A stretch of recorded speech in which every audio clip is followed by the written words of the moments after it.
Welcome to Jayanthi's kitchen. ನಾನಿವತ್ತು ಹಸಿ ಬಟಾಣಿ ಮಸಾಲೆ ಸಾರು ಮಾಡ್ತಾಯಿದ್ದೀನಿ. ಹೇಗೆ ಮಾಡೋದು ಅಂತ ನೋಡೋಣ.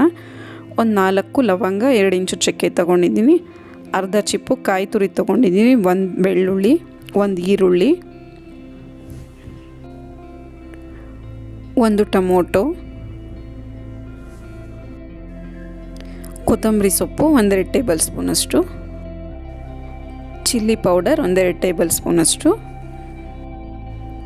ಧನಿಯಾ ಪುಡಿ 1 ಟೇಬಲ್ ಸ್ಪೂನ್.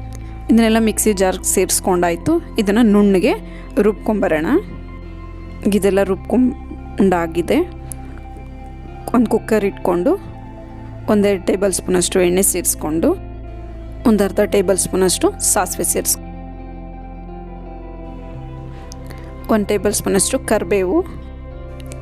ಈಗ ಹಸಿ ಬಟಾಣಿ, ಬದನೆಕಾಯಿ, ಆಲೂಗಡ್ಡೆ ಇದನ್ನೆಲ್ಲ ಸೇರಿಸ್ಕೊಂಡು ಈ ಎಣ್ಣೆಯಲ್ಲಿ ಫ್ರೈ ಮಾಡ್ಕೊಳ್ಳಿ.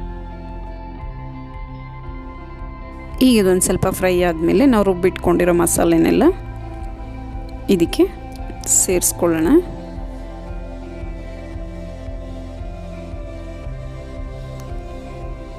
ಇದಕ್ಕೆ ನಮ್ಗೆ ನೀರು ಎಷ್ಟು ಬೇಕೋ ಅಷ್ಟು ನೋಡಿ ಸೇರಿಸ್ಕೋಬೇಕು. ಈಗ ರುಚಿಗೆ ತಕ್ಕಷ್ಟು ಉಪ್ಪು ಸೇರಿಸ್ಕೊಳ್ಳೋಣ. ಈಗ ಕುಕ್ಕರ್ ಕ್ಲೋಸ್ ಮಾಡಿಕೊಂಡು ಇದನ್ನು 1-2 ವಿಷಲ್ ಬರೆಸ್ಕೊಳ್ಳೋಣ.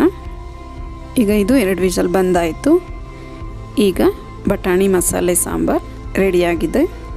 ಇದು ರುಚಿಕರವಾದ ಹಸಿ ಬಟಾಣಿ ಮಸಾಲೆ ಸವಿಯಲು ಸಿದ್ಧವಾಗಿದೆ. ನಿಮಗೆ ವಿಡಿಯೋ ಇಷ್ಟ ಆದರೆ ಲೈಕ್, ಶೇರ್ ಆ್ಯಂಡ್ ಸಬ್ಸ್ಕ್ರೈಬ್ ಮಾಡಿ.